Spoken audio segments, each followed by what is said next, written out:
Lo que le voy a contar puede sonar muy impopular, pero es necesario que alguien lo diga. Y se lo digo así, abiertamente, porque sé que probablemente los políticos no lo harán, los medios de comunicación tradicionales no lo harán, y el gobierno de Boric menos lo hará. Total, ellos tienen mucho que ver con todo esto. Intentaré ser breve y directa para que se entienda bien el punto. Como sabrá, mañana 20 de junio es feriado. Un nuevo feriado por el Día Nacional de los Pueblos Indígenas. Feriado que fue aprobado en junio de 2021 durante el gobierno de Sebastián Piñera, luego de que se consolidaran varios proyectos, muchos de ellos provenientes de la derecha, en uno solo. Y le advierto esto porque lo que a simple vista puede parecer motivo de relajo, no lo es tanto si nos adentramos en las implicancias del proyecto y en el trasfondo ideológico que oculta. Ya iremos con eso. Pero antes, ¿sabe cuántos feriados habrá en Chile este año?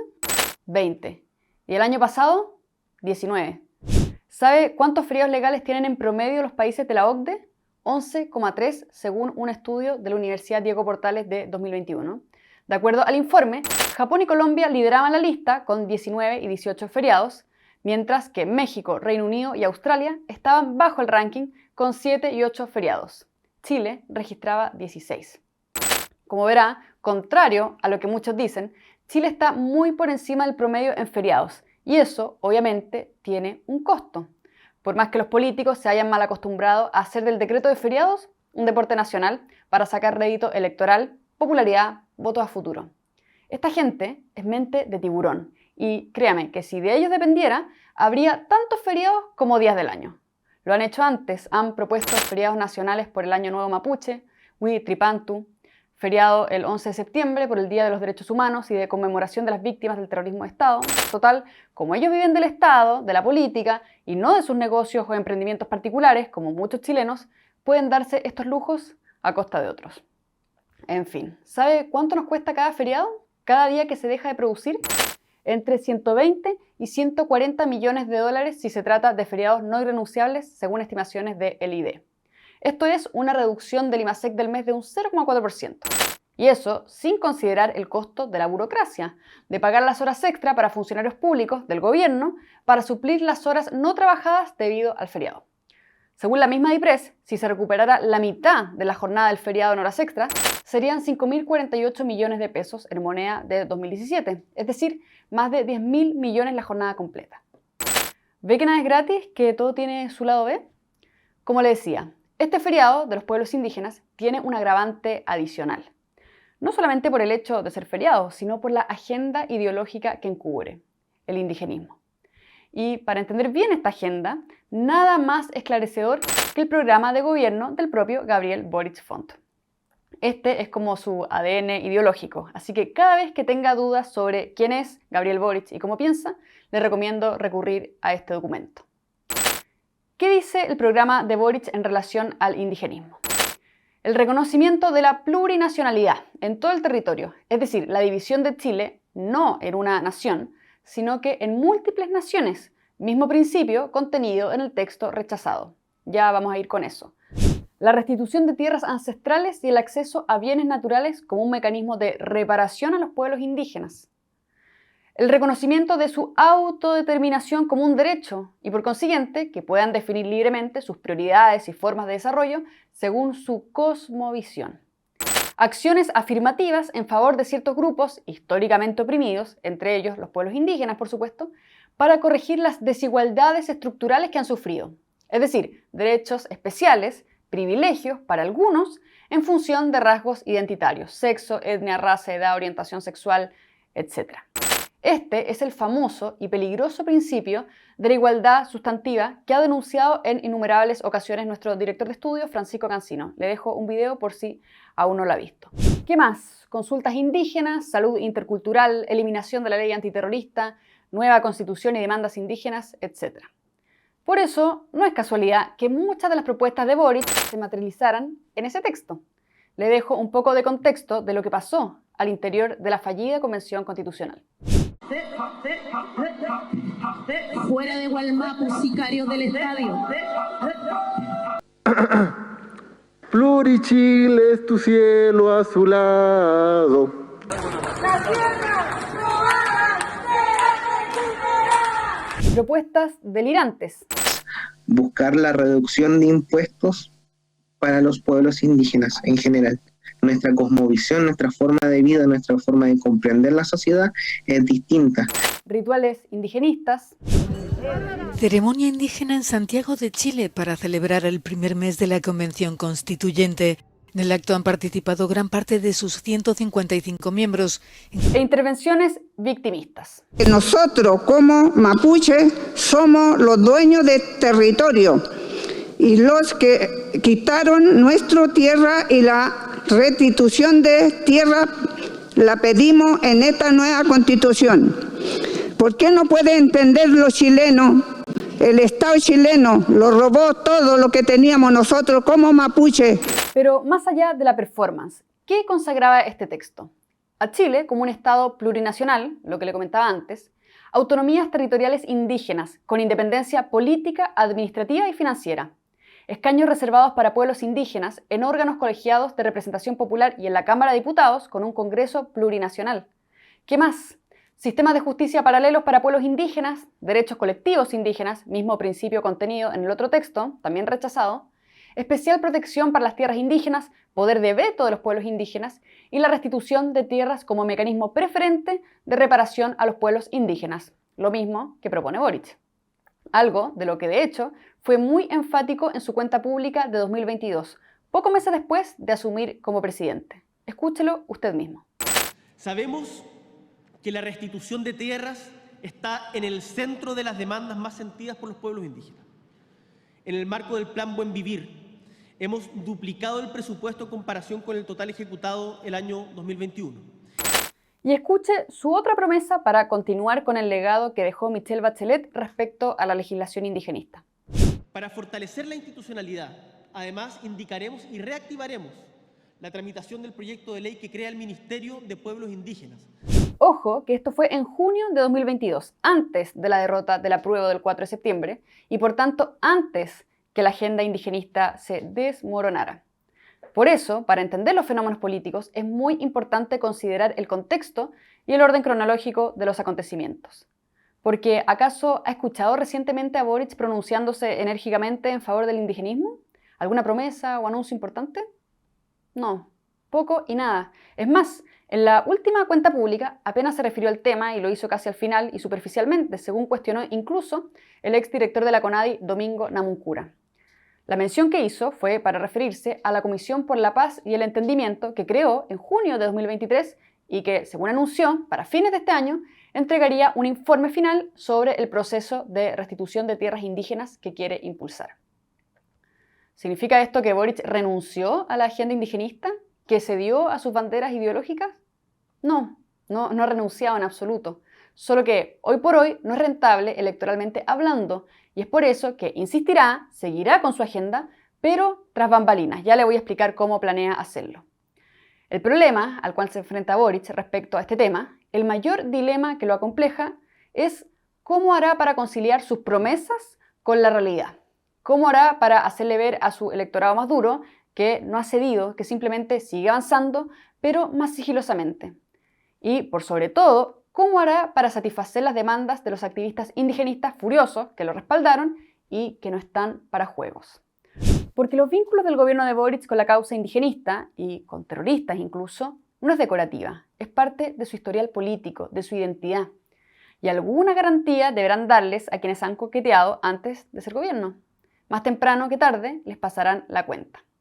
Hagamos memoria.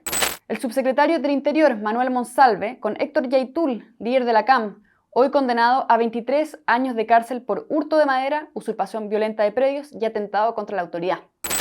En 2010, siendo parlamentario, Monsalve visitó a Yaitul en la cárcel de Temuco, en ese entonces en prisión preventiva por el atentado contra el fiscal Mario Elgueta. El diputado socialista inició una huelga de hambre por 5 días exigiendo que no se aplicara la ley antiterrorista contra el líder terrorista y fue desalojado del recinto penitenciario junto con otros parlamentarios. Véalo usted mismo. ¡Al mapuche por luchar! ¡Liberar! ¡Liberar! ¡Al mapuche por luchar! ¡Liberar! Gabriel Boric con Celestino Córdoba, condenado a 18 años de cárcel por el asesinato del matrimonio Luxinger-Macay en Vilcún. Escuche la intervención del diputado Boric en defensa de Celestino Córdoba cuando éste inició una huelga de hambre en signo de protesta en 2020. otra muerte que se avecina pero que podemos evitar. 100 días se cumplen hoy de la huelga de hambre del Machi Celestino Córdoba. Y en donde ayer, desde la cosmovisión propia de su pueblo, el mapuche, se despidió de su gente. Que no los confundan los camioneros, que no los confundan los titulares incendiarios del Mercurio, porque acá lo que se está exigiendo es respeto a la ley ancestral y respeto a la ley internacional. Y adivine quién más se sumó al ruedo en defensa del Machi, proclamándose como la mediadora por la huelga de hambre. La comunista y hoy presidente de la Cámara de Diputados, Carol Cariola. Este es parte del registro para que no lo olviden. Que hoy, al menos en lo que queda de día, el gobierno sea capaz de responder. Yo he venido a pedirle al Machi que no sacrifique su vida, pero eso también tiene un límite. Y tiene un límite porque la paciencia del Machi, la paciencia del pueblo mapuche ha sido demasiada. A propósito del asesinato de los Luxinger Macay, la compañera de Cariola y hoy vocera de gobierno, Camila Vallejo, también fue una férrea defensora de la Machi Francisca Linconao, otra de las acusadas por el cruento crimen, en un juicio que no estuvo exento de cuestionamientos.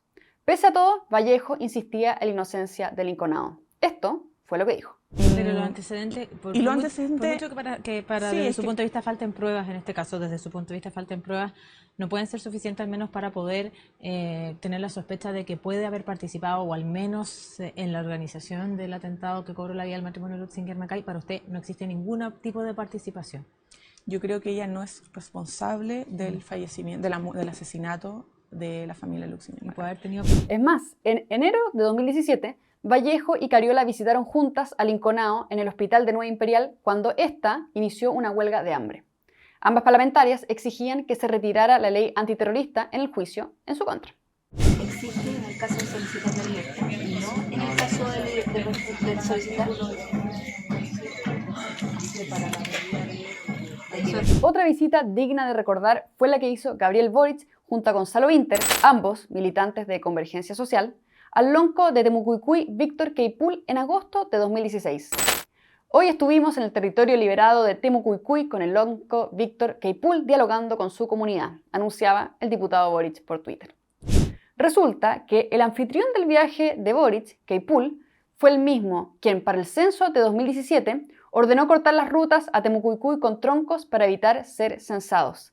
El mismo que fue detenido en 2016 y posteriormente condenado a 540 días de cárcel en 2018 por agredir a un funcionario de la PDI, quien criticó a los escaños reservados de la fallida Convención Constitucional, quien en marzo de 2022, ante la visita de la ex ministra del Interior Isquia Siches a Temucuicui, dijo: «Nosotros tenemos nuestra propia vigilancia. Si quieren entrar así, están muy equivocados. Soy yo el que representa a la comunidad». Y quien en febrero de 2023 amenazó con un levantamiento de comunidades mapuches y la eventual destrucción de las cosechas de agricultores en medio de los incendios forestales. No sé en qué términos estarán sus relaciones, si es que las sigue habiendo, pero a todos estos personajes deberá responder Boric, y no será fácil. Gabriel Boric tiene un plan encubierto sobre indigenismo, para seguir avanzando en su agenda, pero cautelosamente, sin llamar la atención. Y hay varias maneras con las que el gobierno está llevando esto a cabo. Primero, a través del financiamiento estatal, principalmente mediante la CONADI, la Corporación Nacional de Desarrollo Indígena. La CONADI existe hace años y recibe muchísima plata. Solo en 2023, su presupuesto anual ascendió a un total de 137.000 millones de pesos. 137.000 millones. ¿Y en qué se va la plata? 2.400 millones para el Fondo de Cultura y Educación Indígena, para incorporar procesos de interculturalidad y bilingüismo en la educación parvularia, básica y media, además de integrar los saberes de los pueblos indígenas como contenidos pedagógicos. 947 millones para realizar consultas a pueblos indígenas cada vez que se adopten medidas legislativas o administrativas que puedan afectarlos directamente. Esto en concordancia con el convenio 169 de la OIT al cual Chile está suscrito. 2.500 millones en un programa especial de salud indígena para incorporar la participación activa de los pueblos originarios en la formulación y evaluación de los planes de salud interculturales, además de contar con asesores para sensibilizar y capacitar en enfoque intercultural en la atención en salud. y 90.000 millones para el Fondo de Tierras y Aguas Indígenas, para entregar subsidios para la compra de tierras por parte de personas o comunidades indígenas cuando la superficie de las tierras de la respectiva comunidad sea insuficiente. Esto con la aprobación de la misma CONADI. Este año, el presupuesto total del organismo llegó hasta los 143.000 millones. Como verá, esta es una forma sutil de financiar activismo indigenista y llevamos años pagándolo, muchas veces sin tener idea. Pero para pagar por activismo, primero es necesario pagar por activistas y en la CONADI al parecer abundan. Solo para que se haga una idea, este año, solo en gastos en personal, se alcanzó una suma de más de 14.500 millones de pesos para alrededor de 460 funcionarios. Evidentemente, no sabemos cuántos de ellos son directamente operadores políticos y quizá nunca lo sabremos con exactitud, pero sí podemos hacernos una idea. El actual director de la CONADI, designado por Boric, Luis Alberto Penchuleo Morales, periodista y militante de Convergencia Social, el mismo partido de Boric, tiene un sueldo de entre 7 a 9 millones de pesos brutos, incluyendo asignaciones. Lo que le puedo decir de Penchuleo es que fue dirigente estudiantil del Hogar Mapuche Estudiantil Pelontuhue entre el 2005 y 2007 en la Universidad de la Frontera y parte de la organización estudiantil Chilcatufe, UFROMIU, y de la Federación Mapuche de Estudiantes, según consignó el mostrador. Además, integró la comisión política de Bachelet que desarrolló la política indígena durante su gobierno. Pero hay más. En 2017, Penchuleo fundó el primer partido nacionalista mapuche, Walmupuwen, cuya inscripción fue, escuche esto, rechazada en 6 ocasiones y duró solo un año vigente, luego que el CERVEL lo disolviera por no alcanzar el número mínimo de militantes.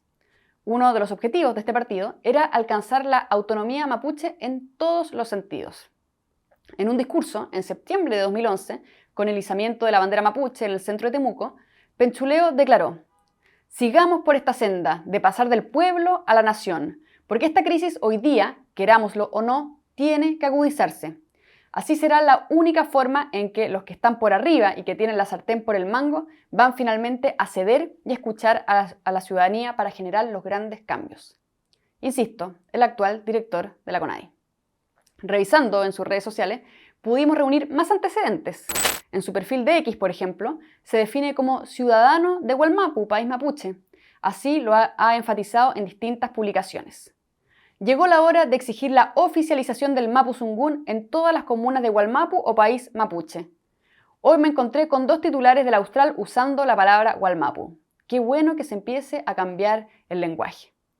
La mayoría de los canales en sus noticieros se refieren a Wallmapu. Es raro, pero me gusta. Creo que vamos por buen camino. Wallmapu es nuestro país, pero cada pedazo de tierra tenía un nombre en Mapuzungún, a seguir recuperando la toponimia. Un granito a la descolonización. También ha criticado duramente a Carabineros con graves acusaciones. No se puede confiar en una institución que miente y arma montajes en contra del pueblo mapuche. Es obvio que son imparciales. Es una institución ideologizada de derecha. Con ustedes, Luis Alberto Penchuleo Morales, militante de Convergencia Social y actual director de la CONADI designado por Boric. Entre 7 a 9 millones de pesos de sueldo pagado por todos nosotros. ¿Activista? Déjelo en los comentarios. Como le decía, esta es una forma de financiamiento de la causa indigenista. La segunda parte del plan de Boric contempla la legislación. Otra forma de instalar poco a poco su agenda. Y es que revisando los proyectos de ley sobre indigenismo en el Congreso, nos podemos llevar muchas sorpresas. ¿Sabía usted de la aprobación de una ley que otorga reconocimiento legal al pueblo tribal afrodescendiente chileno? Este proyecto fue presentado por la diputada comunista Carol Cariola e incluía la obligación del Estado de promover la cultura y respetar los símbolos del pueblo tribal afrodescendiente chileno. Además de la obligatoriedad de incluir dentro del Plan de Educación Nacional la historia de los afros y que sean incorporados como categoría en las encuestas del censo del 2017 y 2022. ¿Y sabe por cuánto fue aprobado en la tramitación final? Casi por unanimidad, solo una abstención, con 54 votos a favor de Chile Vamos, 23 UDI, 25 RN y 6 Evópoli. Otro proyecto de ley fue presentado en 2021 por Cariola, Boric y Orsini, entre otros, para asegurar escaños reservados a pueblos indígenas con paridad de género y cuotas de independientes y de personas con discapacidad en la conformación del Congreso Nacional. En definitiva, cuotas de poder para activistas. Este proyecto está aún tramitándose. Otra ley para crear un Ministerio de Pueblos Indígenas, presentada en 2016 por Michelle Bachelet y cuya discusión Boric dijo que reactivaría. Para fortalecer la institucionalidad, además indicaremos y reactivaremos la tramitación del proyecto de ley que crea el Ministerio de Pueblos Indígenas. Otra, presentada por la comunista Camila Vallejo, para crear universidades estatales indígenas e interculturales, aún en tramitación. Otra, para consagrar los derechos lingüísticos de los pueblos originarios. Otra, para reconocer como deportes nacionales a los juegos deportivos ancestrales de los pueblos originarios. Presentada, ¿sabe por quién? Por el RN Francisco Chaguán, quien además presentó otro proyecto para, cito textual, resguardar en los criterios de selección la inclusión y representatividad de las distintas etnias indígenas reconocidas en el territorio nacional, tanto en la práctica del deporte de alto rendimiento, convencional y adaptado. En otras palabras, cuotas indígenas en el deporte. La lista es larga, pero escuche esto, este es uno de los proyectos más recientes y graves que encontré, del año 2020, para reconocer derechos penales y procesales especiales para personas pertenecientes a los pueblos indígenas. ¿Idea de quién? De Carmen Hertz, Emilia Nullado y Manuel Monsalve, actual subsecretario del Interior del gobierno de Boric, entre otros. ¿Qué es lo que busca esta ley? Modificar la ley antiterrorista para descartar como asociaciones ilícitas terroristas a organizaciones que persigan reivindicaciones territoriales y cuya legitimidad sea reconocida por el derecho internacional. Es decir, con esta ley basta que organizaciones como la CAM, la UAM u otras se adjudiquen una causa de reivindicación territorial para eximirse de la categoría de terrorista, sin importar los medios que utilicen para ello, a saber, la violencia. Este mismo proyecto busca otorgar beneficios carcelarios a personas o miembros de comunidades, asociaciones y pueblos indígenas, además de autoridades ancestrales o espirituales de dichos pueblos, amparándose en las particularidades económicas, sociales y o culturales del pueblo o comunidad a la que pertenece la persona condenada. ¿Y a qué puede optar? A que la mitad de las penas puedan cumplirlas fuera del recinto carcelario. Es gravísimo. Aún no es ley, pero ahí está, en discusión en el Congreso, con el gentil auspicio del Frente Amplio y el Partido Comunista.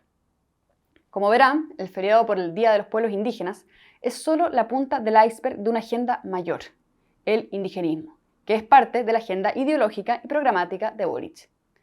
Una agenda que, en definitiva, promueve la igualdad sustantiva, anulando la igualdad ante la ley, principio básico de la democracia, que consagra privilegios especiales para algunos en función de rasgos identitarios, en este caso, de su etnia, que se nutre del financiamiento estatal a costa nuestra a través de nuestros impuestos, ya sea mediante programas de activismo como de activistas propiamente tal con sueldos millonarios, y que avanza también por medio de la legislación, muchas veces sin siquiera que nos percatemos. Boric no ha renunciado a la agenda indigenista, simplemente se está acomodando a la circunstancia, pero de que avanza destructiva y lentamente, avanza. Está en nosotros, en usted, informarse e informar a otros de lo que está pasando justo enfrente de nuestros ojos, porque el activismo de la izquierda radical no se toma feriados, ni nosotros tampoco. Si te gustó este contenido, compártelo, dale like y comenta. Soy María José Olea, directora de comunicaciones de FNM, y te invito a ser nuestro socio por una suscripción mensual del monto que quieras y puedas para poder seguir haciendo lo que mejor sabemos hacer.